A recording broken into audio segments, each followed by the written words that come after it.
Bonjour à toutes et à tous, bienvenue pour cette 4e journée d'échange et de discussion sur Batimat. Ce matin, nous allons nous intéresser à l'évolution de vos métiers. Transition écologique, rénovation énergétique, féminisation, RSE, prévention et sécurité. Autant d'enjeux et de défis qui transforment vos activités. Femmes et hommes du bâtiment, nos métiers aussi sont en transition. C'est le thème de notre table ronde. Merci d'accueillir Cécile Baudonnat, Marjolaine Meignet-Miffer et Marie Simunic.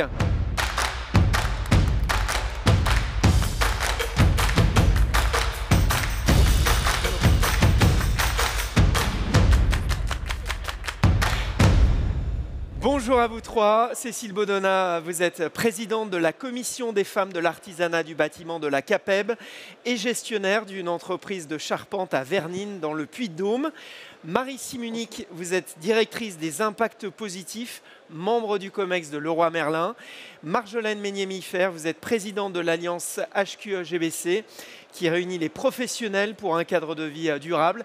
Vous avez été députée de 2017 à 2024, vice-présidente aussi de la commission du développement durable et de l'aménagement du territoire et co-animatrice le plan de rénovation des bâtiments. Je crois que j'ai été assez complet. Là, alors, ça deviendrait trop personnel. Quels sont les métiers qui se créent et se transforment sous l'effet de la rénovation et plus globalement de la transition écologique? Cécile Baudonnat. Alors, c'est vrai bonjour à tous d'abord. Et donc à la CAPEB, voilà, nous parlons plus de métiers en transformation.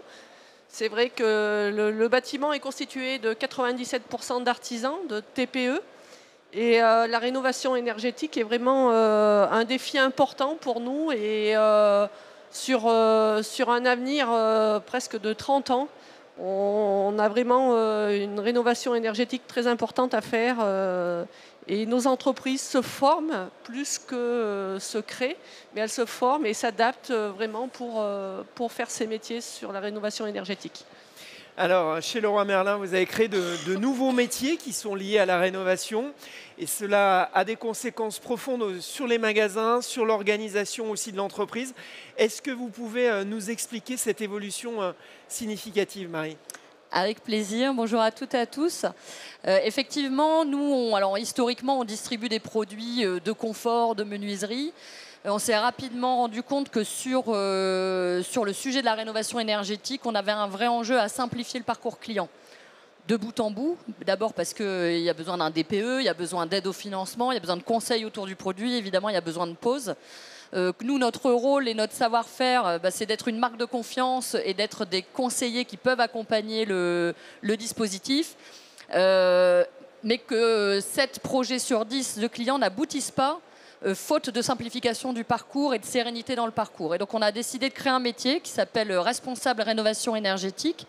Donc, on a formé une petite centaine de personnes à travers la France dans le cadre d'un dispositif qu'on a construit avec la Solive. Donc un dispositif formant, on a sélectionné, alors certains de nos collaborateurs ont postulé pour entrer dans cette formation, une formation certifiante, et peuvent aujourd'hui, en local, accompagner les clients de bout en bout en créant les partenariats nécessaires avec mon accompagnateur Rénov', avec les thermiciens, avec les poseurs au local, et permettre d'accompagner de bout en bout les projets de rénovation énergétique. Alors ça a transformé aussi les métiers au siège, parce que pour cela, il a fallu aussi transformer nos systèmes d'information, la façon dont on structurait nos process et nos parcours. Et donc, c'est venu percuter aussi, par définition, pas mal de métiers chez nous, avec une petite équipe qui pilote ce programme au sein de l'entreprise. Alors, de nouveaux métiers, de nouvelles façons de travailler aussi. Comment est-ce que vous développez le faire avec tous les partenariats ? Alors nous, on n'a pas la prétention de tout faire. Ce qu'on sait bien faire, c'est recevoir les gens, leur proposer des produits tous sous le même toit et aider à coordonner, à orchestrer avec tout un écosystème. Et c'est ce qu'on a appris à faire. Et donc, nos RRE travaillent au local à nouer des partenariats. On a signé, par exemple, 2 partenariats cette année nouveaux qui viennent compléter notre dispositif. Un avec la Solia, qui nous a reconnus comme premier acteur privé partenaire de la Solia et qui permet du coup au local après à chacun de nos RRE de se mailler avec l'écosystème La Solia. Et puis avec la BPCE donc à la fois pour les agences BPCE, à la fois pour René, et faciliter le financement de ces projets-là. Et donc, à la fois sur des partenariats nationaux, à la fois sur des partenariats locaux, on essaye de simplifier de bout en bout les projets des habitants. Alors Marjolaine, vous avez mené de nombreux travaux sur le sujet de la rénovation et des métiers lorsque vous étiez députée. Quels enseignements est-ce que vous en avez tirés et quelles propositions est-ce que vous avez avancées? Alors, d'abord, on en a tiré un certain nombre de constats. Enfin, tout le monde le sait ici à Batimat, mais c'est intéressant quand même de le redire. On est quand même passé d'un monde dans l'autre très très vite. Avant, on pensait chaque métier individuellement et c'était on fait son boulot et c'était ça l'enjeu. Et de plus en plus, on a une approche complètement globale de l'impact de son travail dans un écosystème élargi et ça change tout. On avait une approche énergétique, maintenant on intègre la notion de carbone, on intègre aussi les enjeux d'adaptation au changement climatique. D'un point de vue normatif, toutes les réglementations, de manière successive et accélérée, viennent faire prendre conscience de l'importance non seulement de traiter les enjeux d'énergie, enfin ça c'était un sujet qui était connu depuis bien longtemps, mais également donc je disais de carbone, de protection des sols, de protection également, enfin du bon usage de la matière puisqu'on mesure aussi que ça c'est un sujet et sur finalement, tous ces sujets, ça crée le ZAN sur l'artificialisation des sols, ça crée la RE 2020, ça crée la mise en place de l'économie circulaire et tout ce qui est sur l'adaptation au changement climatique est encore en fait finalement devant nous. On voit bien qu'on arrive très vite sur les enjeux de gestion de l'eau. Enfin, tout ça, ça crée des besoins de transformation des métiers et à un rythme accéléré. Moi, souvent, quand on en parlait avec les artisans, ils disaient on a l'impression que les pouvoirs publics ne nous aiment pas beaucoup parce que chaque semaine, il y a un nouveau truc qui nous tombe sur la figure et il faut qu'on s'adapte et qu'on prenne... C'est parce qu'en fait, ces métiers-là sont à l'interface d'énormément d'enjeux. Et comme l'échelle de temps est extrêmement courte, ça crée des transformations qui sont pressantes et qui se succèdent à un rythme très important. Donc, un des premiers enjeux, c'était d'arriver à montrer de la cohérence dans l'interconnexion de ces sujets-là. Parce que sinon, on a l'impression d'être harcelé. Et quand on comprend la vision globale de ce qui est en train de se passer, on peut prendre de la distance et aussi prendre de la perspective au lieu de subir à court terme un sujet et puis un autre. Quand on peut voir un petit peu plus large, on peut aussi mieux anticiper, mieux s'adapter dans son métier et dans sa transformation. Sur la réno, un des trucs les plus importants, c'est cette idée de passer de l'approche silo successive à une approche coopérative et globale. Et ça change profondément les métiers. Donc, typiquement, une des choses qui a été beaucoup dit dans les filières, mais en fait, on sait faire nos métiers. Arrêtez de nous dire en permanence qu'il faut qu'on retourne se former parce que on finit par le prendre pas bien. Le problème, c'est qu'on sait faire nos métiers, mais il y a tellement d'enjeux différents qui viennent se poser qu'il faut compléter en permanence son savoir, aller s'interfacer avec des sujets qu'on ne connaissait pas. Et finalement, c'est ça qui vient tout transformer. Et très concrètement, comment Alliance HQE-GBC accompagne les professionnels dans cette transformation? Nous, on ne fait rien tout seul. Et donc, on fait beaucoup avec des partenariats. Depuis longtemps, l'Alliance HQE-GBC sensibilise à ces enjeux-là, comme je viens de le faire à toutes les échelles. Mais on a mené, par exemple, des partenariats avec le 3CABTP, sur, par exemple, l'outil Décarbone Plus Réno, qui permet à des apprentis d'avoir des outils simples pour savoir comment on fait les bons choix, par exemple, en matière de carbone. C'est un outil digital. À l'école des ponts, on est partenaire de leur comité scientifique pour regarder comment on peut, vous voyez, finalement, de bac-3 à bac+8, on essaye à tous les niveaux de regarder comment on peut venir simplifier, approprier, développer la connaissance et la transmettre. Et du côté de la CAPEB, alors, quelles actions menez-vous pour accompagner vos adhérents à adapter leurs entreprises et former leurs salariés? Alors, du côté de la CAPEB, nous accompagnons donc nos entreprises artisanales, nos TPE, et nos salariés, mais aussi nos clients. Donc, on a développé la marque Artisan du bâtiment by CAPEB, qui a été lancée lundi sur Batimat.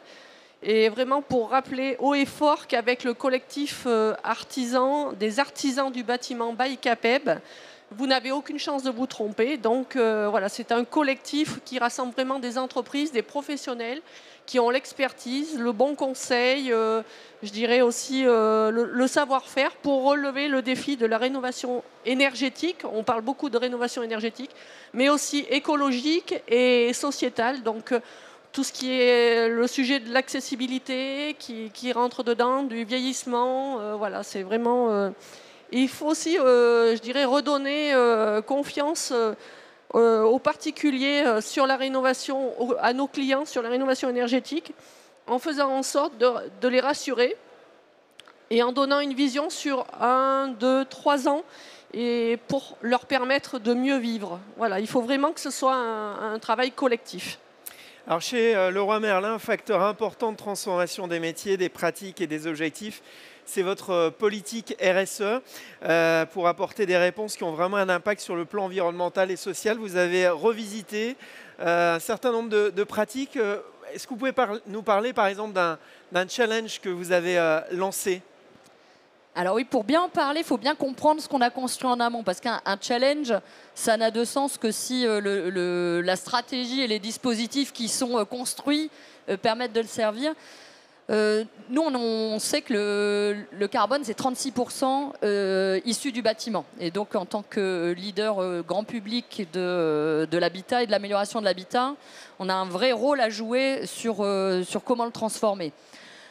C'est un sujet qu'on a embarqué depuis longtemps. Alors, on l'a dit par la rénovation énergétique. On a formé 3500 collaborateurs au sujet pour bien qualifier les leads et pour pouvoir accompagner les parcours des clients, les RRE dont on a parlé tout à l'heure, mais aussi sur nos propres produits, puisque 90% de notre carbone vient de nos produits et du cycle de vie du produit. Et donc, on a aussi travaillé sur l'éco-conception des produits et un éco-score qu'on a sorti il y a 2 ans, qui s'appelle le Home Index, et qui permet de voir produit par produit l'impact social et environnemental de cette référence-là. Alors, quand on envoie autant de choses nouvelles en magasin, là je parle de sujets environnementaux, mais il y a aussi des sujets sociétaux, l'inclusion, l'adaptation au handicap, l'adaptation aux seniors, la sécurité en magasin. Il n'était pas évident d'envoyer autant d'informations à nos 28 000 collaborateurs et de rendre ça simple à appliquer. Et donc, on a mis en place un dispositif avec une entreprise qui s'appelle Laka et qui permet, via des challenges, via une sorte de gamification, de donner un nombre de points à des actions utiles au territoire, soit sur des enjeux environnementaux, soit sur des enjeux sociaux, sur des enjeux également sociétaux, puisqu'on a un partenariat avec une association qu'on a cofondée qui est Stop à l'exclusion énergétique et qui permet de financer le reste à charge de familles en grande précarité sur des projets d'amélioration de l'habitat. Et donc ce challenge LACA permet à nos collaborateurs de pouvoir faire des actions et de gagner des points. Et finalement, au fur et à mesure de l'année, de sortir le classement LACA qui devient un classement presque aussi important que le classement économique et des performances économiques des magasins. Et ils nous remontent avec fierté le fait d'être premier, deuxième ou d'avoir progressé dans leur classement LACA et donc dans leur utilité au territoire, dans leur utilité au local, à la fois pour les collaborateurs, à la fois pour les habitants. Alors vous parliez d'économie, justement cette transition écologique, c'est aussi une formidable opportunité économique pour des groupes comme Leroy Merlin. Alors oui, et de différents points de vue en fait. Il y a à la fois les opportunités en termes de conquête additionnelle, la rénovation énergétique en est une conquête à la fois d'utilité pour les gens, d'utilité carbone, puisque ça permet des émissions évitées en termes de carbone, et puis évidemment de développement de l'entreprise et développement de ses métiers. On voit aussi que finalement, avec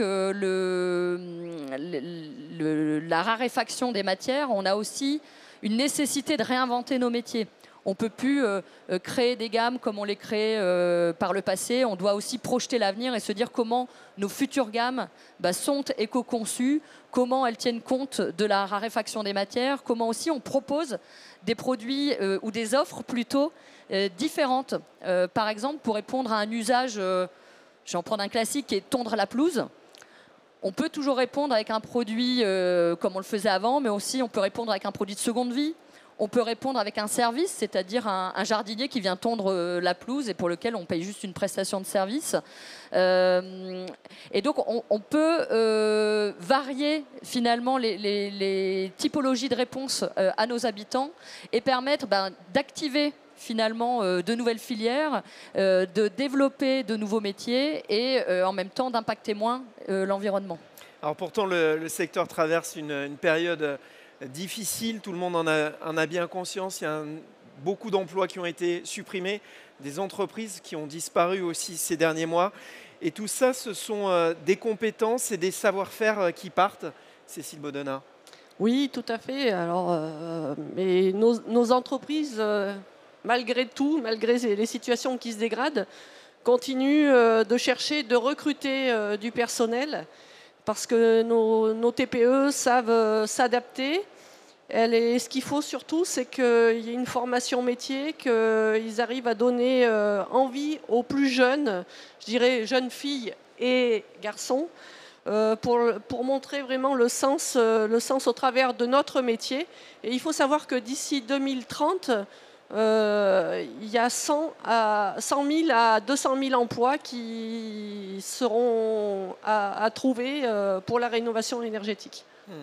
Et Marjolaine, comment on fait pour que tous ces savoir-faire qui se sont accumulés au fil des années, au fil des décennies, ne partent pas et que tous les talents ne quittent pas ou l'entreprise ou même le secteur?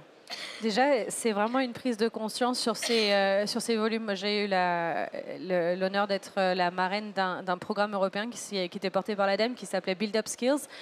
Et le bilan, c'était qu'en 10 ans, on avait perdu 250 000 emplois dans le bâtiment.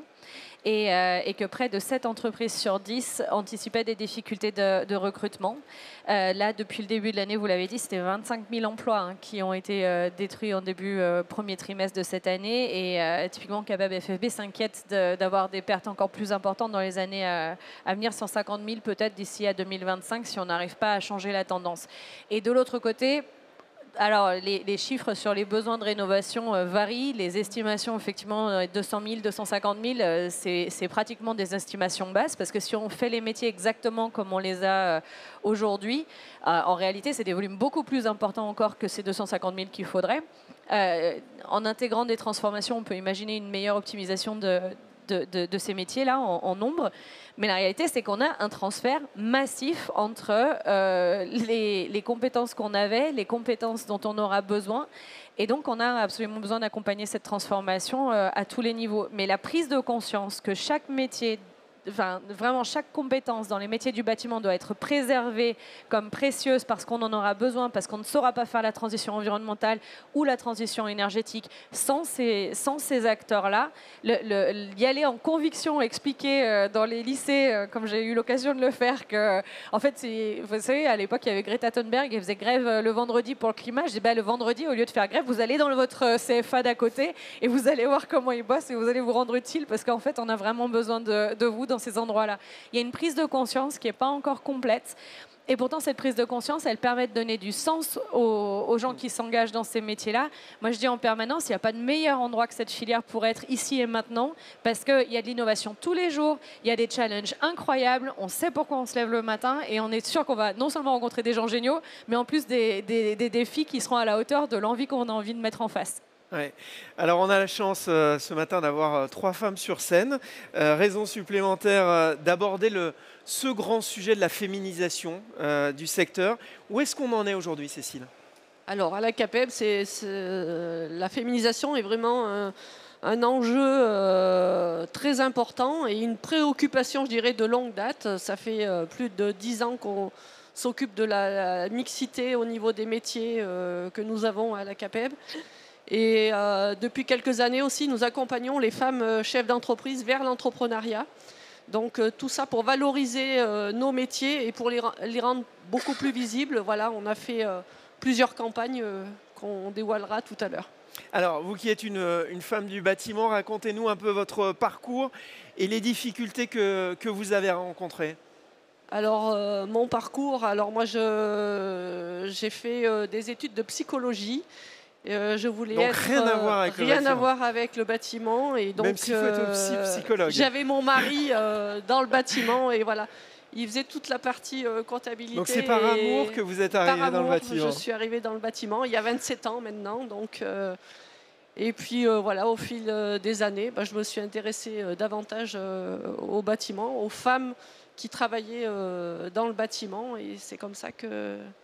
Voilà, je suis là avec vous aujourd'hui. Une très belle histoire et je crois que votre fille, sans trahir de secret, est maintenant dans l'entreprise familiale. Quel conseil vous donneriez finalement à toutes les jeunes femmes qui viennent de se lancer dans ce secteur ou qui voudraient se lancer? Et est-ce que vous pourriez partager avec nous peut-être quelques difficultés que vous avez rencontrées pour les aider? Pour les Elles aider, aussi alors c'est vrai que c'est pas évident de concilier vie familiale, vie professionnelle, vie syndicale. Voilà, quand on a une entreprise, on vit 24 heures sur 24, on est en couple, donc puis même maintenant on a nos enfants qui sont dans l'entreprise. Donc c'est pas évident, mais je pense qu'il faut trouver le bon équilibre déjà. Donc je leur dirais à ces jeunes filles, voilà, d'essayer de trouver le bon équilibre pour faire leur vie, pour vivre leur passion et trouver le métier qu'elles souhaitent faire et foncer quoi.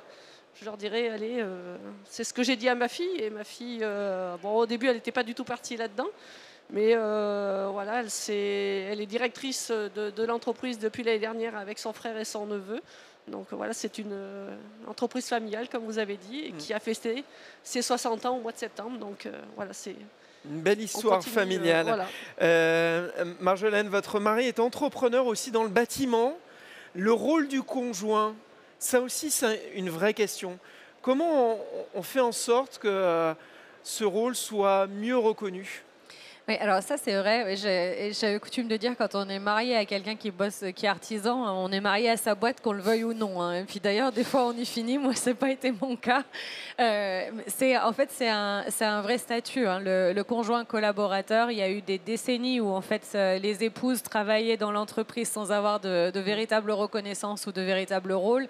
Ça, heureusement, on est quand même. C'est plutôt derrière nous cette époque-là. Et je pense que c'est vraiment important de reconnaître la place et le rôle de la famille dans les entreprises artisanales, parce que bien souvent, quand on est entrepreneur artisan, toute la famille en fait finalement est embarquée avec le projet. Alors c'est le cas de nombreux métiers, on va pas se mentir, mais que ce soit dans les horaires extrêmement à rallonge, le travail administratif qui est ramené à la maison et qui doit s'ajouter au travail sur le chantier, etc. Et plus l'entreprise est petite et plus on se dit qu'il faut faire l'économie de ce poste administratif, et souvent c'est madame qui le gérait. Donc ça, c'est un travail par exemple sur lequel la CAPAB a énormément travaillé pour valoriser et donner une place pleine et entière aux femmes. Et ça, je pense que c'est important.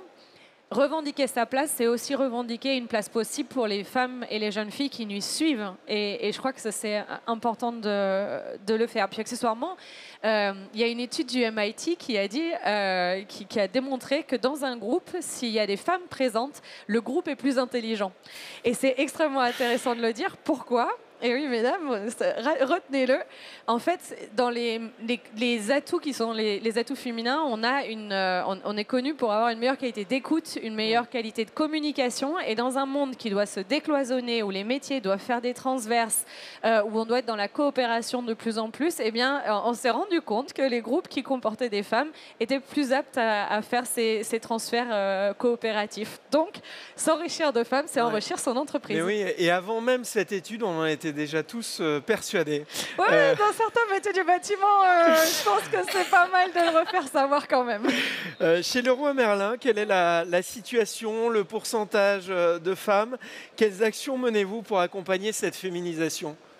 Alors je crois comme beaucoup d'entreprises du bâtiment ou pas, on est à la fois capable de choses remarquables et on a encore beaucoup de progrès aussi à faire. On a par exemple depuis un an, nous, une directrice générale France qui est une femme. Oui. Donc on est capable de choses effectivement remarquables et à différents niveaux de la boîte. Aujourd'hui, on a plutôt dans nos équipes une proportion, on va dire d'un petit 40% de femmes pour 60% d'hommes. En revanche, effectivement, au fur et à mesure où on monte dans l'échelon hiérarchique, au fur et à mesure, nous diminuons. Et donc on est plutôt aujourd'hui dans le COMEX à un peu moins de 20% de femmes. Et donc on voit bien que c'est le chemin de progrès qu'on a. Après, on a une culture d'entreprise où on développe beaucoup nos compétences par l'interne. C'est-à-dire que 100% de nos directeurs et directrices de magasins sont issus de la promotion interne, parce qu'il y a une vraie culture du management, une vraie culture des valeurs humaines et qu'on souhaite pouvoir transmettre.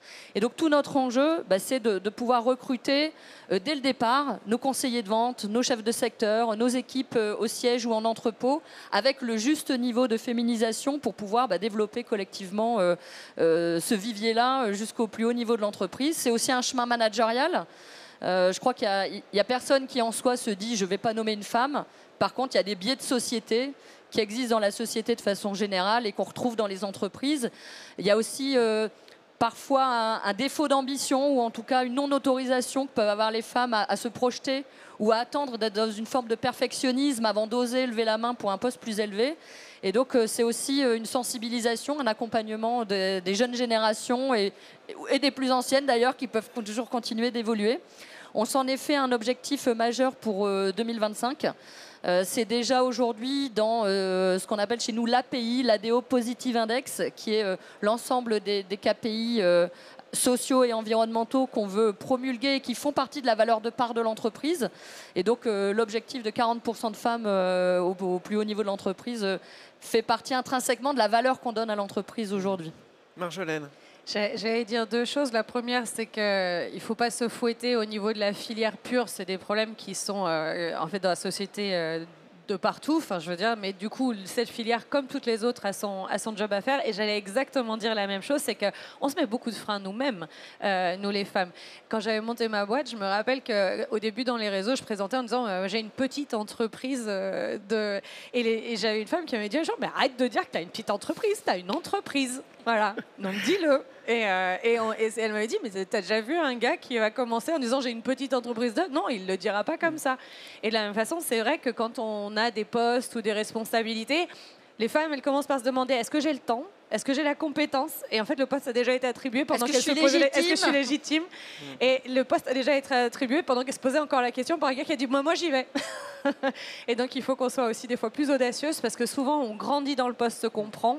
Et en fait, tant qu'on l'a pas, on ne peut pas non plus développer les compétences, etc. Et ça, c'est peut-être quelque chose que les hommes ont pour l'instant mieux compris que les femmes. Alors, vous évoquiez tout à l'heure les atouts des femmes dans une entreprise. Peut-être des exemples ou un témoignage là-dessus.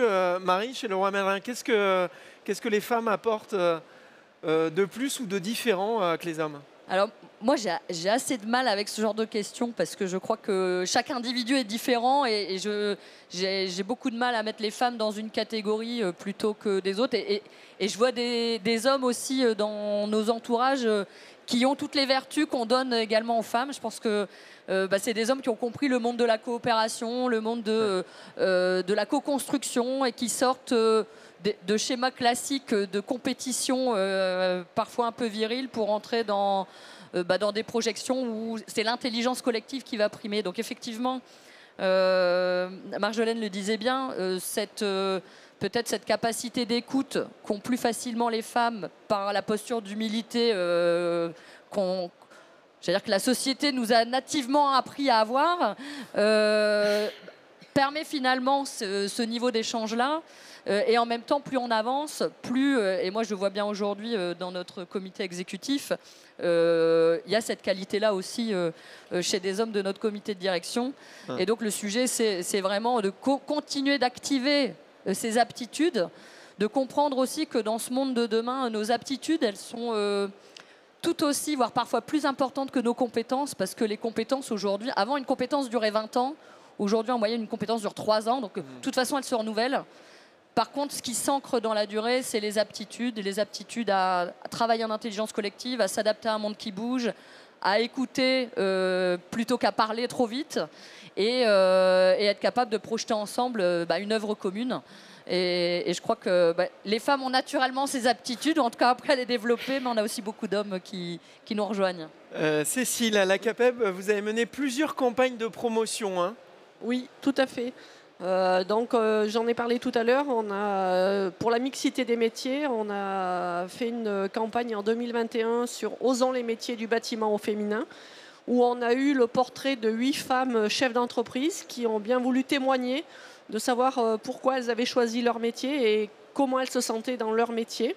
Donc voilà, c'était vraiment pour rendre plus visible leur métier et puis pour pouvoir en discuter avec les jeunes dans les collèges, dans les lycées, dans les centres de formation des apprentis.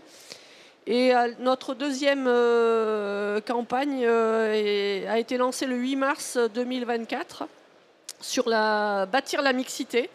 Donc bâtir la mixité, pourquoi parce qu'on souhaitait accroître le nombre de femmes dans nos instances de gouvernance et surtout leur permettre de prendre toutes leurs responsabilités. Et c'est vrai qu'au niveau des métiers du bâtiment, les femmes, on n'en a pas beaucoup encore, mais ça évolue. Depuis 2000, ça évolue petit à petit, je dirais. Et c'est vraiment cette campagne Bâtir la mixité qui s'articule aussi autour de témoignages de 12 femmes, des femmes qui se sont dévoilées, je dirais, et qui ont été actrices de leur vie et qui ont pu aussi déjà prendre des mandats dans nos instances de gouvernance. Et donc cette campagne a vraiment vocation à vivre toute l'année, voire plusieurs années. Et là, dans la continuité du 8 mars, mardi, nous avons réalisé une action à Batimat. C'était Octobre Rose. Donc nous avons pédalé et fait pédaler les personnes qui sont passées sur notre stand de la CAPEB. Et on a eu la chance d'avoir la ministre de l'Artisanat qui est venue pédaler aussi. Et on a pu récolter donc, pour la Ligue contre le cancer du sein 6 000 € pour cette action. Très belle action. Au-delà de ces campagnes de sensibilisation, de promotion, qu'est-ce qu'il faut changer, adapter pour convaincre les femmes? Qui veut commencer? Moi, je dirais qu'il faudrait qu'on valorise davantage nos métiers pour pouvoir attirer ces jeunes femmes et puis rendre vraiment nos métiers visibles. Et puis la mixité, on en parlait tout à l'heure, la mixité c'est vraiment une source, un facteur d'innovation, un facteur de croissance, d'ouverture pour travailler vraiment ensemble et être vraiment complémentaires sans mettre les hommes de côté et les femmes de l'autre. C'est vraiment un travail complémentaire. Marie-Marjolaine, est-ce que vous voulez rebondir là-dessus? Est-ce qu'il faut mener plus de campagnes? Est-ce qu'il faut aussi changer certaines choses pour attirer, pour convaincre? Je crois que l'exemplarité joue, c'est-à-dire d'avoir une mise en valeur des femmes qui sont présentes, actives, qu'elles le fassent savoir, qu'on le fasse savoir. Et je pense qu'assez naturellement, ça ouvrira la porte à d'autres qui trouveront, elles aussi, que finalement, il y a une place là-dedans. C'est sûr qu'il y a des métiers qui sont extrêmement physiques, qui sont encore, brutaux pour les corps. Et ça, pour le coup, c'est sûr que les femmes vont moins facilement peut-être vers ces métiers-là. En revanche, il y a énormément de métiers dans le bâtiment en général, que ce soit d'ailleurs à l'école, les femmes sont extrêmement bonnes, par exemple, dans les matières scientifiques, mais très peu s'orientent après vers les métiers d'ingénieur du bâtiment. Il n'y a aucune raison à cela, parce que pour le coup, quand on est dans un bureau d'études, il n'y a pas de raison qu'il y ait plus d'hommes que de femmes sur un enjeu comme ça. Donc je pense que c'est important, avec les enjeux qui sont devant nous, de ne pas se couper de 50% de la population, en pensant encore que chacun apporte dans un collectif le plus diversifié possible, va amener finalement les solutions les plus solides possibles. Parce que plus on est différent, finalement, plus on a de manières de faire face à des enjeux de manière différente. Et vous me disiez tout à l'heure quels sont parmi les atouts des femmes. Moi, j'avais en tête la notion, par exemple, de la relation à l'émotion. Les femmes, elles sont traditionnellement plus connectées à cette approche émotionnelle. Et typiquement, Christian Clot, qui inaugurait le salon Batimat avec son approche expérientielle, il dit qu'un des drivers très, très importants du changement, c'est la relation à l'émotion. Et donc, je pense que ça peut être aussi une des approches d'attirer par une approche émotionnelle qui est très riche. Alors, la pénibilité du travail, la prévention des risques, la sécurité, sur ces sujets-là aussi, les choses évoluent et elles évoluent dans le bon sens, Marie? Oui, complètement. Puis c'est des sujets alors, moi, je suis sur un univers particulier qui est le retail. Là, on n'est pas dans la pénibilité directe que peuvent avoir les métiers du bâtiment quand on travaille à l'extérieur, même si on a, nous, nos cours des matériaux et des activités logistiques. Mais en tout cas, on a repris à bras-le-corps le sujet de la sécurité. On a réinvesti dans l'ensemble de l'entreprise et dans l'ensemble des régions sur une cinquantaine de personnes qui viennent accompagner les sujets de prévention et de sécurité. Donc anticiper aussi et permettre, en évitant les ports de charges lourdes, en équipant nos collaborateurs avec des moyens de ne pas devoir porter justement ces charges et de pouvoir les simplifier, bah aussi d'ouvrir le champ des possibles pour l'ensemble de la population et de permettre de le réaliser sans se mettre en danger sur ces sujets-là. Cécile, un mot sur la pénibilité, la prévention des risques? Oui, alors au niveau de la prévention, c'est quelque chose de très important, c'est vrai. Et on voit une évolution au niveau du développement de la mécanisation des tâches, mais aussi au niveau d'une adaptation, je dirais, au niveau des dispositifs de manutention, au niveau des équipements de protection individuelle, des vêtements de travail qui s'adaptent aussi aux femmes et aux hommes. Et en s'adaptant aux femmes, on voit qu'il y a des dispositifs qui peuvent être bénéfiques aussi pour les hommes. Vous voulez rajouter un mot là-dessus, non? Hommes et Avant femmes ont exactement les mêmes enjeux sur le sujet de la prévention des risques. Et d'ailleurs, parfois, cette approche un peu macho de dire « Ah non, je ne vais pas mettre ma ceinture de force parce que moi, je suis un bonhomme, je ne vais pas y aller », en réalité, on le paye dans la durée. Et franchement, ça, c'est sans doute une partie de la culture du bâtiment qu'il faut continuer à lutter contre parce que c'est clairement, on a besoin de longtemps et d'elle longtemps, donc il faut qu'on se protège. Alors, on va prendre quelques questions, si vous en avez, alors n'hésitez pas. Cécile, Marie et Marjolaine sont là pour vous répondre, que ce soit sur la féminisation, même si on en a beaucoup parlé, mais on peut encore en parler, sur la sécurité, sur la formation. Pendant que les gens réfléchissent à leur question, je peux vous ajouter une petite chose sur la prévention des risques. Moi, j'étais députée au moment de la crise Covid et je peux vous dire que la filière du bâtiment a été celle qui a réagi parmi les mieux et le plus vite par rapport au risque Covid. Il y a vraiment une culture de la prévention du risque dans le bâtiment. Et pour l'anecdote, la mise en place des guides de bonne pratique par l'OPP BTP, ça a donné lieu à d'autres guides pratiques en fait, de mise en œuvre dans d'autres filières qui n'étaient pas du tout celles du bâtiment, par exemple dans les établissements scolaires. Donc ça a généré une approche qui est venue des métiers du bâtiment. Donc je pense que ça, c'est quelque chose que voilà, on peut saluer et applaudir. Une question, une précision ou un témoignage?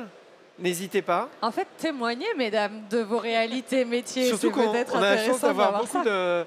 de femmes dans l'assistance, effectivement, ce matin. Alors, oui. Non, mais c'est juste pour revenir sur ce que Cécile disait tout à l'heure, sur l'évolution de la place de la femme, non seulement dans les métiers du bâtiment, mais aussi dans les instances, puisque la dernière campagne était axée là-dessus pour inciter les femmes du bâtiment à s'impliquer aussi dans les instances. Moi, je suis impliquée à la CAPEB depuis 2007-2008.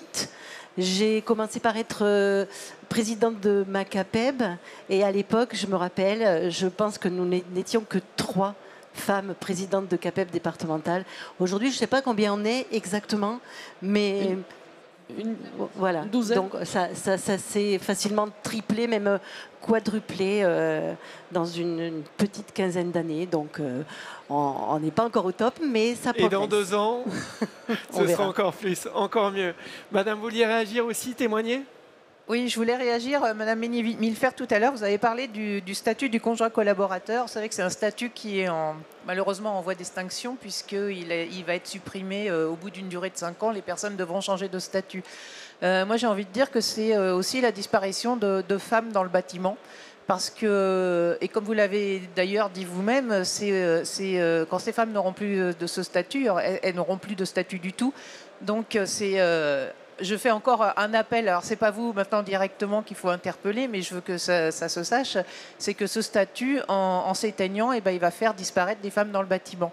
Et moi, je vais faire comme Laure, puisqu'on est ensemble à la CAPEB, Alors, je ne parle pas pour moi, hein, parce que moi, je ne suis pas concernée, mais je suis conjointe collaboratrice.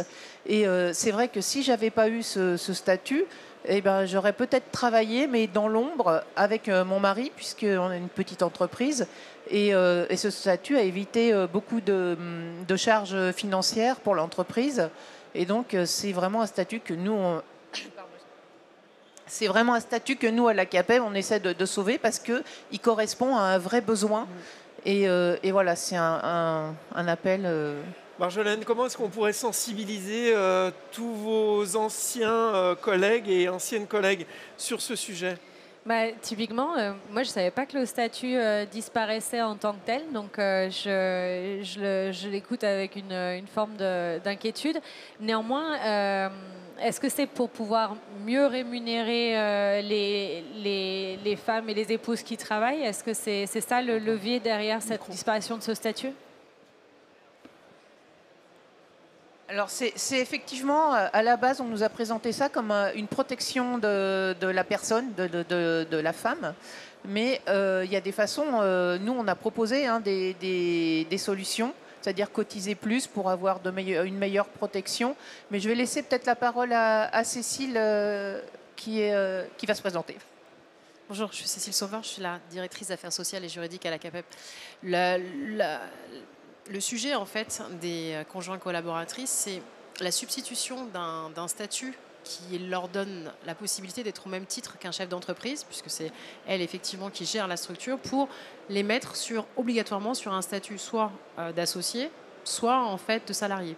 Or, ce ne sont, en fait, les conjointes collaboratrices, depuis le départ, ne veulent pas, en fait, de ces mandats-là, puisqu'elles veulent être au même titre que leur époux, ou à l'inverse, l'époux comme l'épouse. Donc la disparition en fait de ce statut, il ne répond pas en fait à un choix qui a été fait par ces femmes majoritairement d'être au même niveau que leur époux, d'aller à la banque, etc. et de pouvoir gérer l'entreprise. Première chose. Dans un deuxième temps, ce statut leur permet aussi d'être dans des instances en fait où politiquement elles peuvent porter la voix des femmes dans des décisions, que ce soit au niveau des caisses de sécurité sociale, que ce soit effectivement sur des mandats au niveau des chambres des métiers, peu importe en fait des lieux où politiquement elles peuvent s'exprimer et peuvent effectivement porter l'importance d'avoir une représentation des femmes au sein de secteurs d'activité, en l'espace celui en fait du bâtiment. Donc l'enjeu il est double. Et on est effectivement très surpris que politiquement, on nous dise mais il y a un autre statut, celui de salarié. Oui, mais c'est pas du tout celui-là qu'elles souhaitent. Elles veulent rester en fait des femmes indépendantes et avoir le pouvoir en fait de gestion de l'entreprise qu'elles n'auraient plus en fait si elles avaient ce statut-là. Voilà. Merci pour ces précisions et ce témoignage. Y a-t-il d'autres questions? N'hésitez pas. Pas d'autres questions? Un petit message de fin à chacune. Allez, on commence avec vous, Marjolaine. On aurait pu faire témoigner messieurs présents dans la salle sur la présence des femmes aussi, parce que c'est pas qu'une histoire des femmes entre les femmes, mais les hommes ont aussi absolument un rôle de militantisme à mener sur ce sujet. Et j'allais dire, pour conclure mon petit mot de la fin, que derrière chaque grande femme, il y a un homme aussi qui soutient. C'est d'ailleurs pour ça qu'on a intitulé cette table ronde « Femmes et hommes du bâtiment ». Marie. Oui, moi, ce que je retiendrai surtout, c'est qu'on a la chance d'être dans un milieu, le bâtiment, où il y a énormément d'évolution, où il y a énormément d'utilité. On est sur des métiers profondément d'utilité pour les gens, parce que la maison, l'habitat, c'est notre cocon, c'est notre foyer, c'est là où les gens aiment à se retrouver, à grandir, à évoluer, et que nos métiers ont une utilité profonde et une transition qui va impacter sur plein de registres nos métiers, qui les rend encore plus riches pour les années à venir. Donc pour les hommes et les femmes, ce sont vraiment des métiers d'avenir. Cécile, pour le mot de la fin. Le mot de la fin, je dirais femmes et hommes du bâtiment. Alors c'est vraiment un travail complémentaire qu'on doit faire ensemble. Et je crois que les entreprises où des hommes et des femmes travaillent ensemble, c'est les meilleurs. Alors il faut qu'on soit fiers de nos métiers et continuer à attirer les jeunes dans nos métiers en les valorisant. Merci à vous trois, on peut vous applaudir.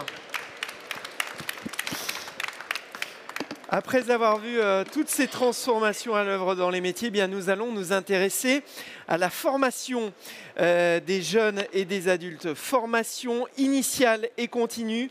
Comment être prêt et prête pour demain? C'est le thème de notre séquence. Et je vous demande d'accueillir Élodie Chebassier-Davin, Catherine Gillet et Juliette Alaphilippe.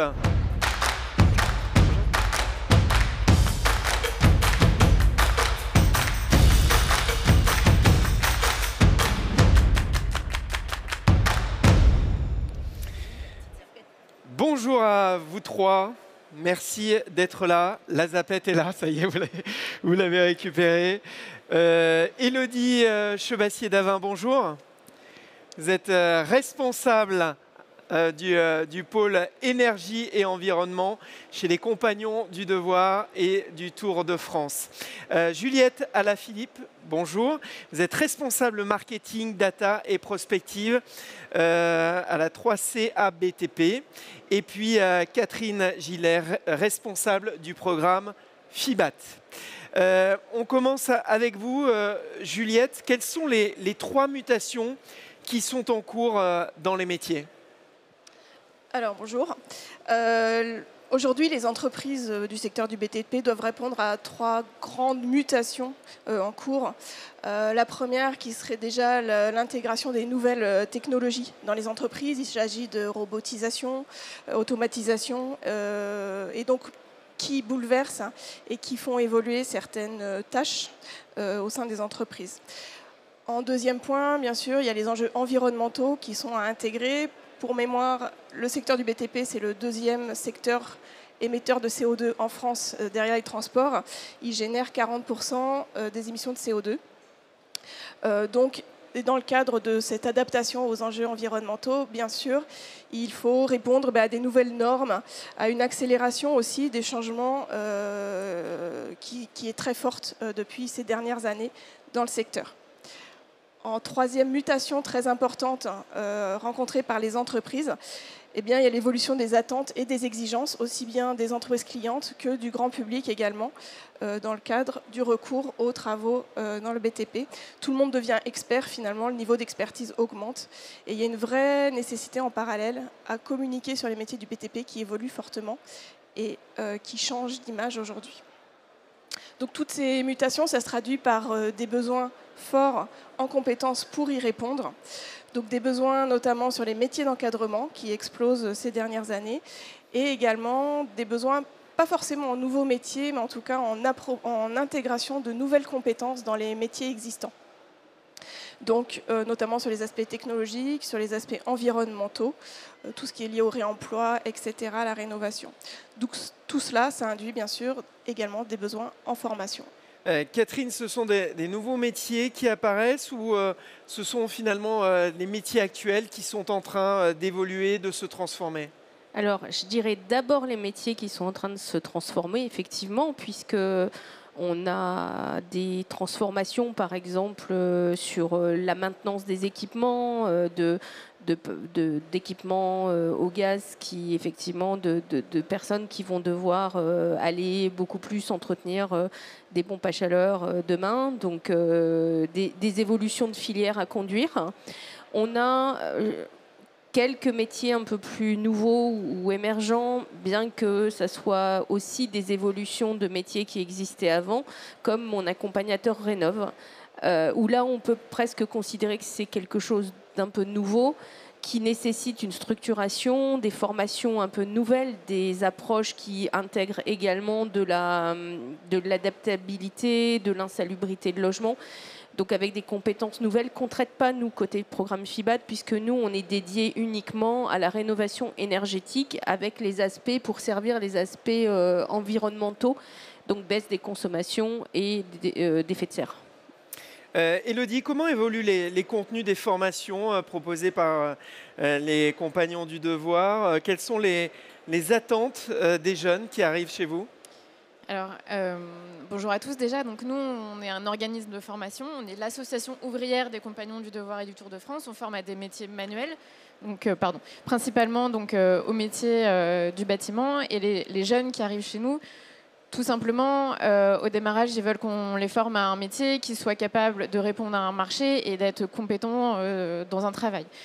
La notion de transition environnementale, d'impact, etc., généralement, elle vient au cours de leur parcours.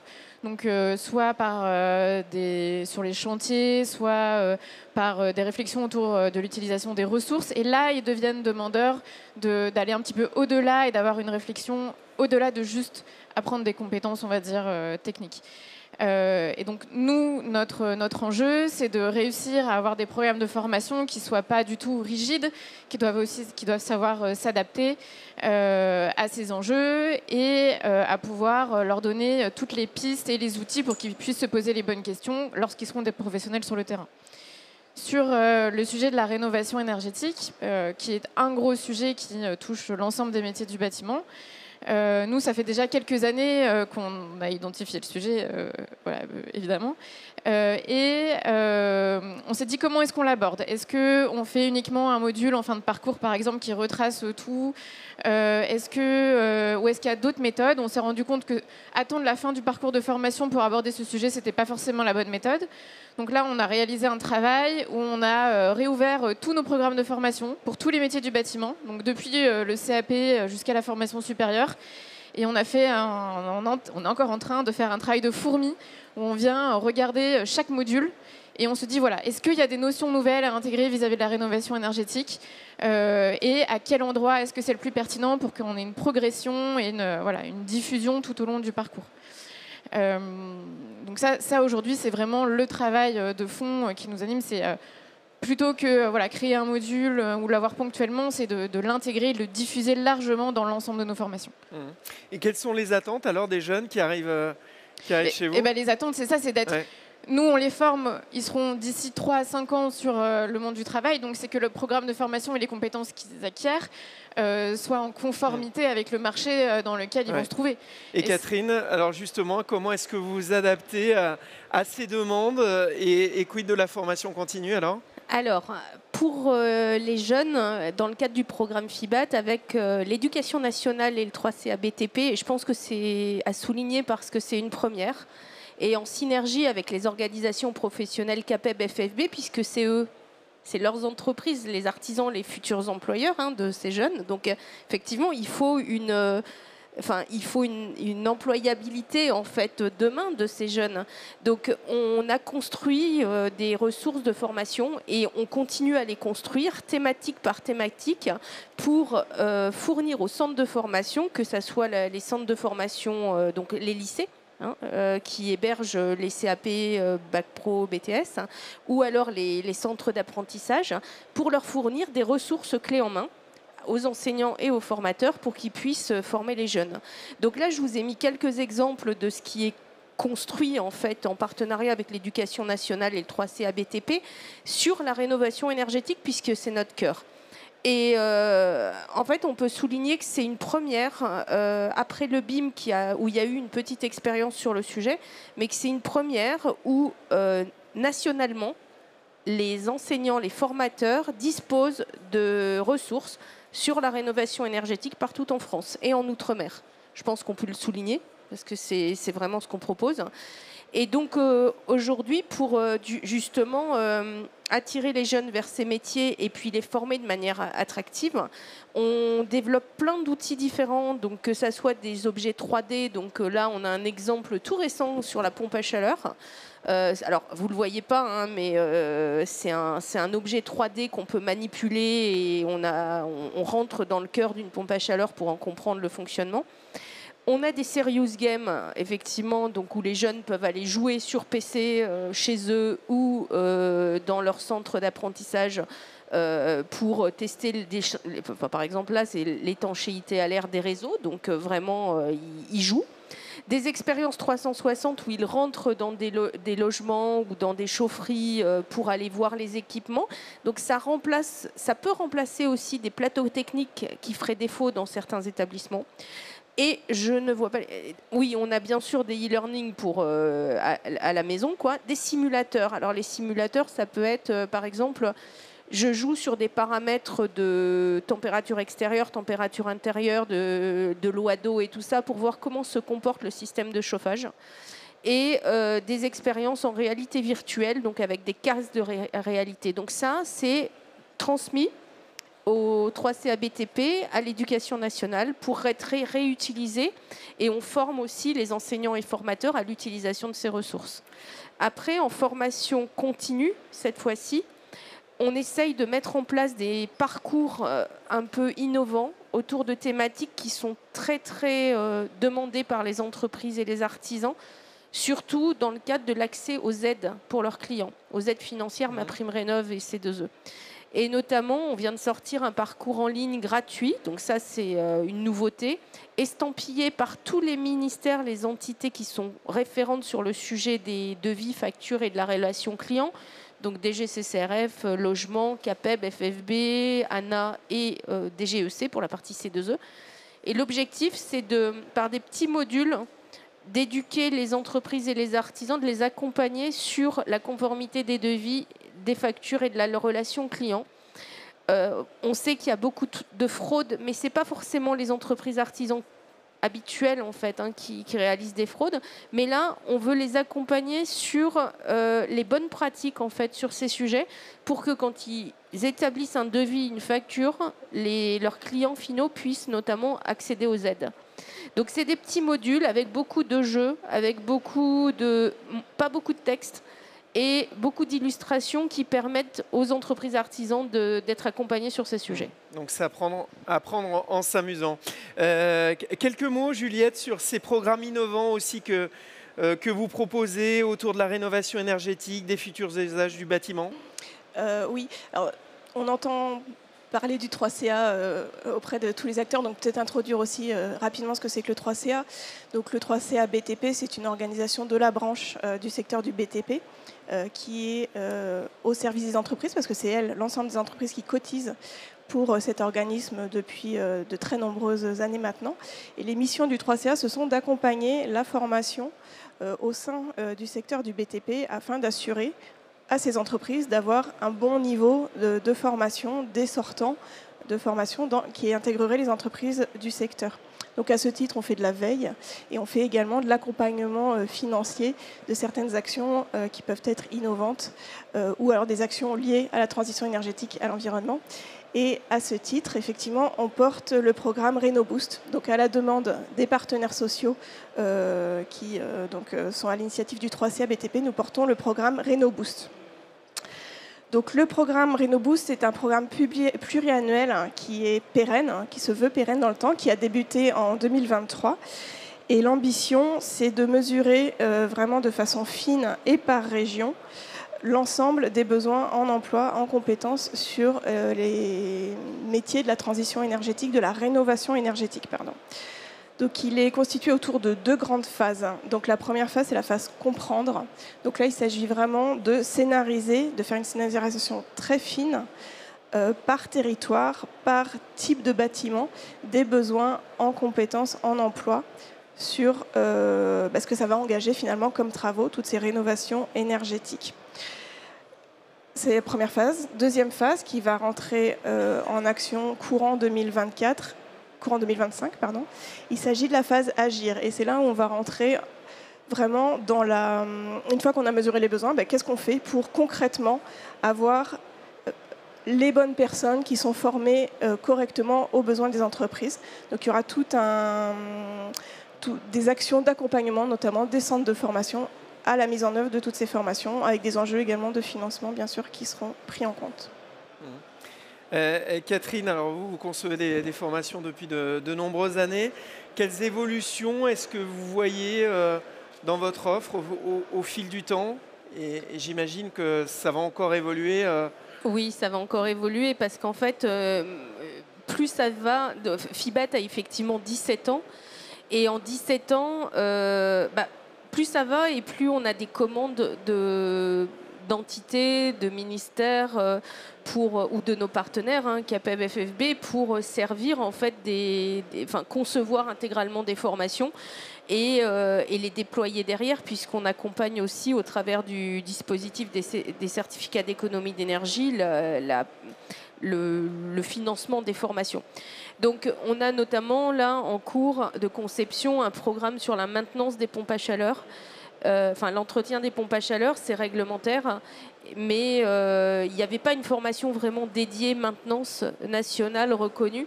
Et donc on a eu une commande effectivement autour de ce sujet. Il y en aura probablement d'autres. Quand on a conçu Réno-Réglo, donc autour des devis factures, on a eu des demandes, par exemple, de reprendre des modules autour du groupement d'entreprises, des coopératives artisanales et tout ça, qui est un module un peu juridique. Donc du coup, on va peut-être réfléchir à cette offre de formation également.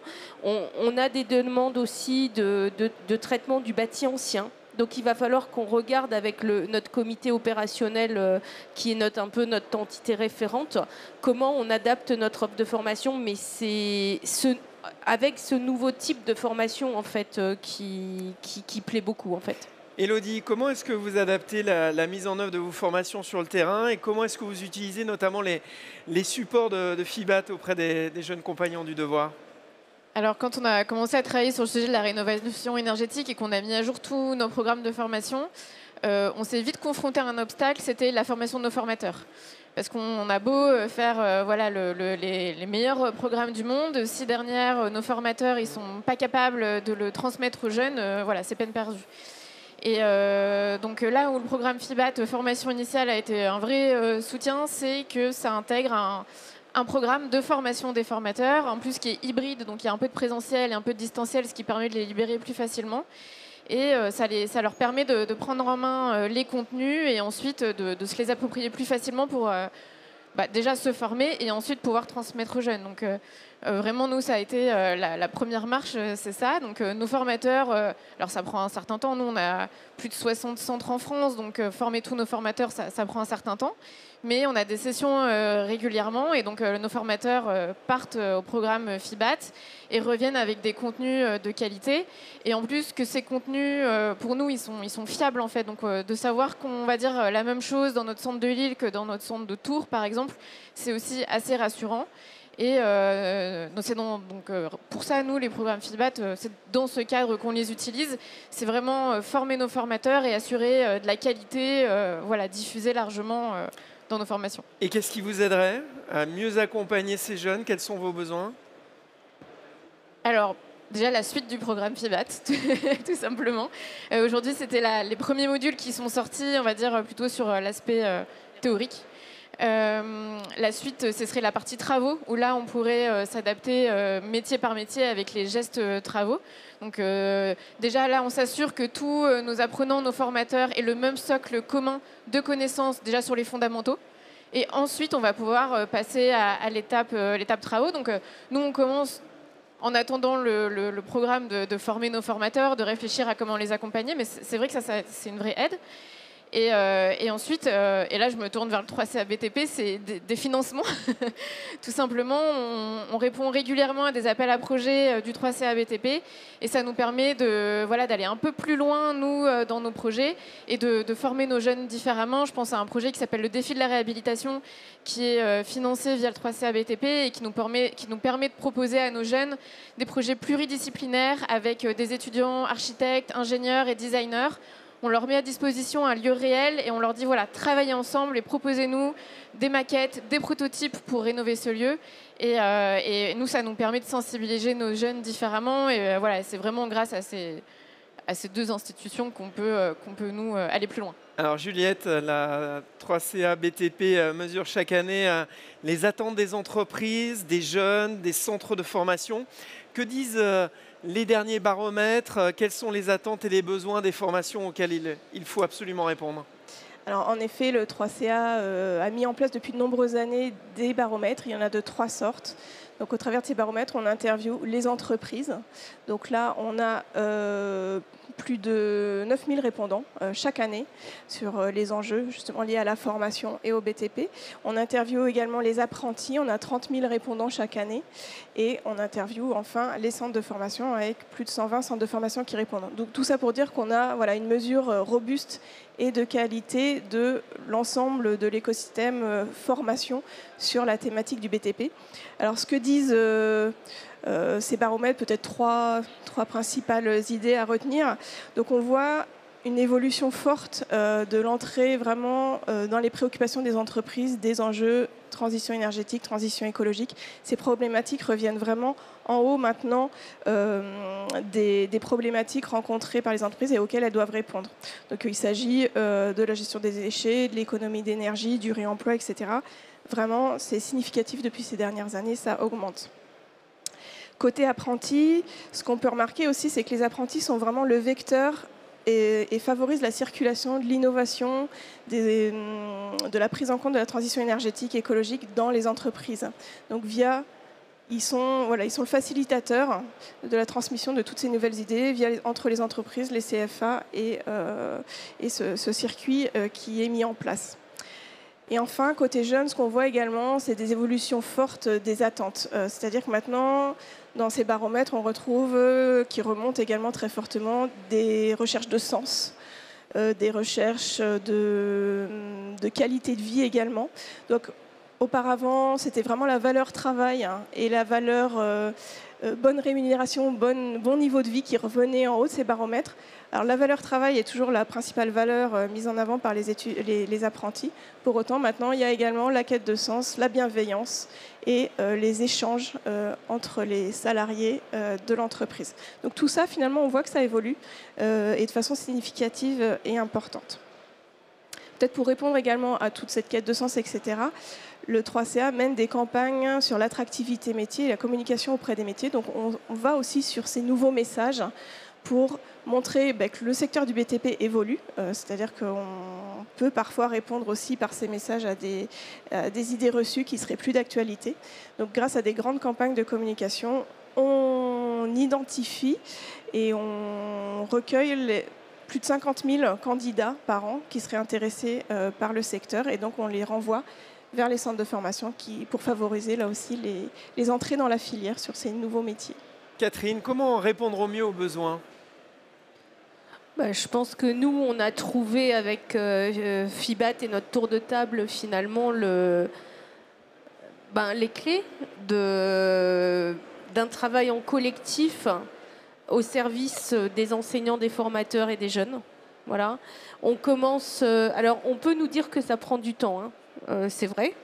On a commencé la formation initiale par une étude de besoin en 2014. Ensuite, on a commencé les travaux en 2018. On est en 2024. Mais aujourd'hui, ce qu'on sort, en fait, c'est validé effectivement par l'Éducation nationale, par le 3CA BTP, par des enseignants, par des formateurs. Et donc, je pense qu'on a trouvé la voie pour travailler collectivement au service de la rénovation énergétique et des jeunes. On a un tour de table qui est solide et qui continue à travailler. On y va pas à pas. Effectivement, Élodie le disait, on a commencé par des modules généraux autour de la rénovation énergétique. On va arriver demain sur les modules sur la mise en œuvre.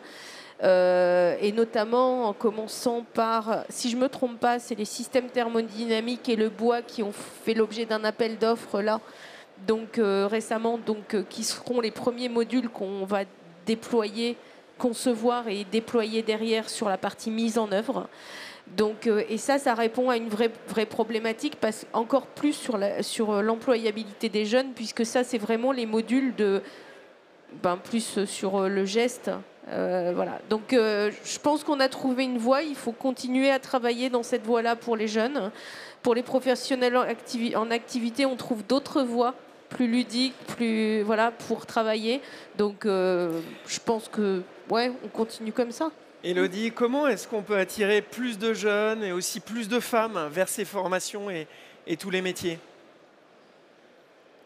Alors il y a différentes choses. Déjà, il y a, comme on le disait, l'adéquation entre les formations qu'on propose et le monde du travail. Et il y a aussi les sensibiliser différemment par des projets qui soient un peu différenciants. Je vous parlais du défi de la réhabilitation. Ça leur permet de montrer des jeunes qui sont capables de découvrir des métiers autrement et de travailler avec d'autres disciplines. Il y a aussi des programmes comme les World Skills qui ont mis en avant les métiers avec des niveaux de communication largement supérieurs à ceux habituels et qui ont mis de la lumière et qui ont, j'espère, permis à des jeunes de se dire « Ah oui, moi aussi, j'ai envie d'y aller. » Après, pour la question de la féminisation, c'est un travail qui est encore long. Pour moi, il y a deux axes. Il y a déjà travailler sur la communication auprès des jeunes femmes qui souhaiteraient rentrer dans le monde du bâtiment et leur dire que oui, les métiers ont évolué, que ce n'est pas qu'une question de conditions physiques et que n'importe qui est capable en fait de travailler dans ce domaine. Mais il y a aussi côté entreprise et encore côté centre de formation, un travail sur casser les stéréotypes et aussi permettre le bon accueil de ces jeunes femmes dans le monde du bâtiment. Faut pas se leurrer, aujourd'hui c'est encore plus difficile pour une jeune femme et notamment dans le milieu ouvrier d'atterrir sur un chantier. Et donc il y a un travail avec les entreprises à réaliser pour leur permettre d'accueillir et d'accompagner dans de bonnes conditions les jeunes femmes qui souhaiteraient travailler dans le bâtiment. Catherine, une réaction? Une réaction, c'est que je pense qu'on travaille tous collectivement à essayer de trouver des clés pour drainer dans le secteur du bâtiment, attirer dans le secteur du bâtiment des jeunes, des talents hommes-femmes, et que en fait via ces ressources aussi, les ressources FIBAT, elles n'ont pas qu'une vocation à être déployées en formation, elles ont aussi une vocation à être démontrées sur des salons pour attirer les jeunes à venir se former au métier du bâtiment et à rentrer dans ce secteur. Donc en fait, c'est un peu le travail qu'on a fait au World Skills aussi, mais sur d'autres salons, par exemple en région, où en fait les enseignants formateurs se servent de nos ressources pour pouvoir démontrer ou montrer comment on enseigne différemment aujourd'hui la rénovation énergétique et attirer vers les métiers du bâtiment. C'est vrai que sur la rénovation énergétique, c'est un peu compliqué d'expliquer bien et de manière ludique et de donner envie. Ces ressources, elles sont aussi là pour ça. Juliette, même question. Comment est-ce qu'on attire plus de jeunes, plus de femmes ? En communiquant largement, en montrant, comme je disais un petit peu tout à l'heure, que les métiers ont évolué. Il faut casser les stéréotypes, il faut casser certaines idées reçues qui datent. Aujourd'hui, donc les nouvelles technologies ont intégré le bâtiment, il y a de l'automatisation, il y a plein de choses qui se mettent en œuvre. Encore une fois, ce sont des métiers qui ont beaucoup de sens, qui sont indispensables au bon fonctionnement de la vie de chacun. Et donc tous ces messages, je pense, permettent aussi d'attirer des nouveaux publics peut-être, ou des nouveaux jeunes, ou des adultes en reconversion, là encore, qui cherchent à évoluer dans leur parcours professionnel et à trouver un métier qui leur corresponde et qui corresponde à leurs besoins personnels. Oui, les attirer, puis ensuite les retenir tous ces talents dans ces entreprises, parce que, on l'a dit tout à l'heure, ce sont autant de savoir-faire et de compétences qui vont rester et ne pas partir. Alors là aussi, même question, Catherine, comment on fait pour les retenir ? Alors moi, je suis pas dans une entreprise, donc c'est un peu compliqué, mais je dirais qu'en fait, si on continue à les faire progresser, par exemple sur des besoins qui existent, en continuant, monter en compétences, en continuant effectivement à monter les personnes en compétences, en continuant à les conduire sur une filière que je connais, sur par exemple la pompe à chaleur. Une pompe à chaleur, on peut commencer en entretien maintenance et puis ensuite aller sur de la partie fluide. Et en fait, la personne qui a ça, elle a de la valeur. Mais il faut aussi une juste rémunération de cette valeur-là. Donc c'est toute la complexité, c'est qu'en fait il y a des habilitations, qui nécessitent de la compétence, qui ont une vraie valeur, mais que derrière il n'y a pas forcément la rémunération ou quoi qui va avec. Donc en fait c'est un équilibre assez complexe. C'est une question globale. Ouais, c'est une question globale. C'est aussi on en parlait tout à l'heure avec Jennifer, c'est aussi le temps de travail, parce que les personnes sont de plus en plus appétentes à avoir pas que leur travail, mais avoir un équilibre vie personnelle, vie professionnelle, et donc à libérer du temps et pas forcément être tout le temps sur le chantier, par exemple. Comment rendre aussi attractifs les parties chantier, justement, en déchargeant, et là c'est la robotisation, qui peut aussi décharger des parties de tâches physiques lourdes et tout ça. Donc en fait, il y a plein de leviers différents. Élodie Oui, pas grand-chose d'autre à rajouter. Après, moi, j'ai forcément l'angle de vue de l'organisme de formation. Donc, c'est vrai que c'est accompagner les entreprises à faire monter en compétence leurs salariés et dans des conditions qui leur conviennent aussi. C'est vrai que c'est très difficile de détacher un salarié pendant plusieurs jours pour qu'il parte en formation. Donc, c'est réussir à leur proposer des modes hybrides de formation qui limitent en fait l'impact sur la productivité de l'entreprise, tout en permettant à un salarié de monter en compétence et sur des sujets dont ils ont vraiment besoin aussi. C'est vraiment cibler le besoin pour qu'ils puissent ensuite gagner du temps au quotidien, gagner en efficacité et avoir des conditions de travail qui soient meilleures. Juliette, sur cette question, comment on retient les talents? Alors côté 3CA BTP, finalement, pour retenir les talents, il y a aussi les aspects de formation continue qui sont sans doute bien sûr à prendre en compte avec les notions qui participent à la fidélisation du salarié, avec les notions de marque employeur, etc., qui sont à travailler pour retenir le salarié dans l'entreprise. On va maintenant prendre vos questions. Alors n'hésitez pas, si vous avez un témoignage à partager avec nous, une précision à demander. Oui, madame, on va vous donner un micro. Si, voilà, par ici. Merci beaucoup. Bonjour, Caroline Barlerin de l'ASDER, donc un organisme de formation basé à Chambéry. On est chef de file d'un projet qui a remporté qui est lauréat dans le cadre de l'AMI Compétences et métiers d'avenir, phare, former les acteurs à la rénovation énergétique. Donc effectivement, la rénovation énergétique est un énorme enjeu pour la formation du bâtiment dans les années à venir. Et je voulais compléter un petit peu, mais vous l'avez un petit peu fait aussi. Il y a également des formations qui existent pour les reconversionnistes, les adultes qui souhaitent se reconvertir. Bien entendu, il y a des besoins de faire évoluer les formations initiales pour les jeunes. On a besoin de faire monter en compétence les artisans également au cours de leur vie professionnelle, mais il y a également les reconversionnistes qui viennent chercher du sens à leur métier dans ce cadre-là. Et je voulais rebondir également sur la question de comment on fait venir de nouveaux talents dans cette filière, comment on forme de nouveaux talents, des jeunes, des femmes, mais pas que. Donc on travaille aujourd'hui sur le déploiement d'une marque d'attractivité, choisir la rénovation énergétique pour communiquer justement, ou en tout cas renforcer cette communication autour de ces métiers au sein desquels tout le monde peut trouver sa place. Il y a des métiers qui vont, des formations qui vont du CAP au Bac+5, du chantier, de la mise en œuvre, du conseil, de la conception, de l'expertise, de l'ingénierie. Tout le monde peut trouver sa place. Et tout le monde peut aussi y voir une évolution professionnelle pour pouvoir conserver ses talents au sein des entreprises et au sein de la filière. Effectivement, la formation initiale, ce n'est pas seulement pour les jeunes, mais c'est pour tous les âges. Merci d'avoir apporté aussi cette précision et merci pour votre témoignage, madame. Madame a aussi une question. Bonjour, Aline Hervé. Moi, je suis formatrice de professionnels. Et en fait, bonjour, je suis Aline Hervé, je suis formatrice. Et en fait, ma question, c'est pour avoir plutôt une vision des jeunes qui sont formés, plutôt au niveau statistique. Est-ce que les jeunes qui sortent de formation initiale, ils sont plutôt tentés vers des métiers sur la création d'entreprises ou bien se faire embaucher?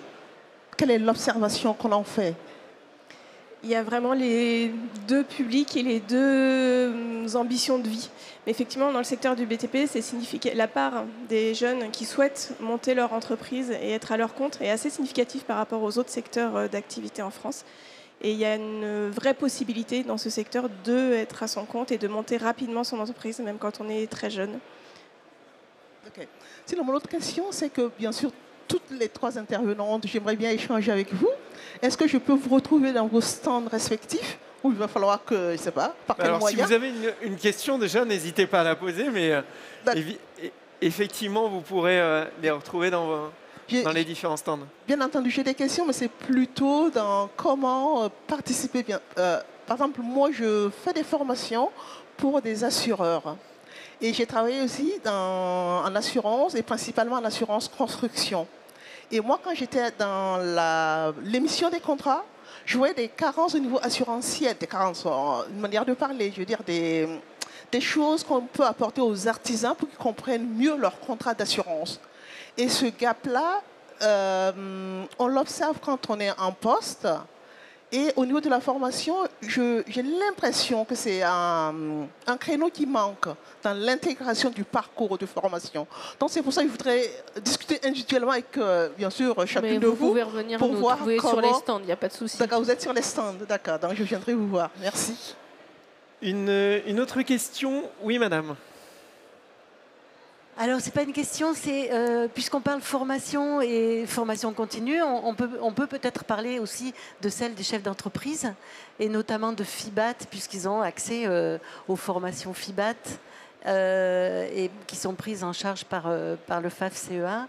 Et puis juste, alors ça peut avoir un lien, mais pour rebondir sur la question de madame, dire aussi que les chefs d'entreprise ont leur formation continue et le FAF-CEA vient juste de lancer un parcours individualisé pour les chefs d'entreprise où il peut y avoir éventuellement des formations transverses comme celle dont vous parliez.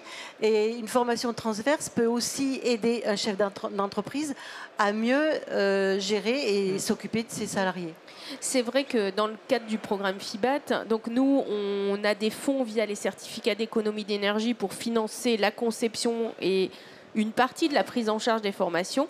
Et on est en partenariat avec Constructis pour les salariés d'entreprise et le FAF-CEA pour les chefs d'entreprise pour financer la formation, mais uniquement sur la rénovation énergétique. Et après, il existe effectivement tout un panel de formations pour les chefs d'entreprise artisanales ou pour les salariés qui sont des formations autres, dont des parcours qui intègrent des aspects plus de gestion d'entreprise. C'est comme ça que je pourrais le dire, Laure. Ouais. Voilà, transverse, gestion d'entreprise et tout ça, et qui intègre ces aspects d'assurance, puisque l'assurance est au cœur de la rénovation énergétique, mais est au cœur, au sens large de l'activité d'une entreprise, en fait, ou d'un artisan. Voilà. Nous, on est vraiment plus dédié rénovation énergétique, c'est notre objet. Hein. Une autre question? Oui, madame. Dans mes interventions, certes, je vous ai parlé bâtiment, mais j'ai aussi un module, la connaissance des énergies renouvelables avec un regard assurantiel. Dans tout ce que je dispense, c'est toujours un regard assurantiel par rapport à la thématique. Alors nous, on travaille qu'avec des organismes de formation, pas des formateurs indépendants, mais des organismes de formation Calliope. C'est une exigence de base du système qui nous finance, les certificats d'économie d'énergie et de la formation professionnelle pour les fonds notamment. Une toute dernière question? Oui, monsieur? Bonjour. Je suis en congé de reconversion, justement, vous en parliez tout à l'heure. Je fais partie de ces personnes qui ne sont pas jeunes, mais qui, j'espère, le sont encore dans la tête.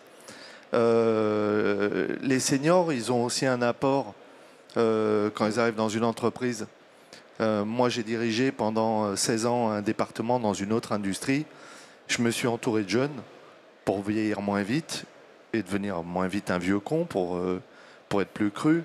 Mais c'est aussi parce que j'avais quelque chose à transmettre. Et c'est un échange permanent. On parle toujours des jeunes, on parle toujours des femmes, on parle très peu des seniors. Je vous remercie de l'avoir fait, parce que c'est vrai que c'est souvent un sujet dont on ne parle pas. Et on a du savoir-être, parce que ça aussi, ça va être quelque chose à transmettre. Parce qu'aujourd'hui, avoir des diplômes, tout le monde peut en avoir, hein, on le sait, tous les masters sont des garderies d'enfants, améliorés. Ce qui va faire la différence, parce qu'ils vont tous avoir leur master, ça va être leur savoir-être. Et je pense que les seniors sont importants dans l'entreprise, parce qu'eux, ils vont être capables aussi de continuer à faire ce travail sur le savoir-être. Bon, ça c'était ma petite introduction. Je m'étonne d'une chose, je suis peut-être bord cadre par rapport au sujet, mais bon, on parle de formation. Il y a très peu d'écoles, très peu de masters présents sur le salon. Il y a un pass à l'entrée pour les étudiants, mais par exemple, toutes les écoles ou tous les masters que je vois référencés en RNCP ne sont pas présents ici. Est-ce que c'est un choix ? Parce que mine de rien, les étudiants pourraient aller les voir, parce que ces gens-là préparent aussi les futurs entrants dans ces métiers.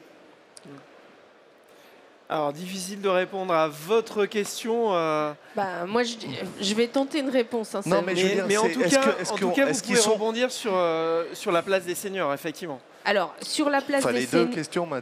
les deux réponses m'intéressent, oui, si je peux me permettre. Alors, là, vous n'avez pas forcément des interlocuteurs dédiés.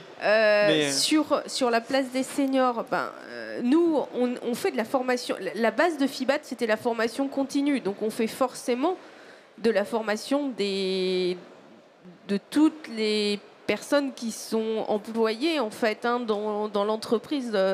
Donc on ne regarde pas l'âge. Là on parle des jeunes parce qu'effectivement on est sur la formation initiale et Lodi est sur ce créneau-là.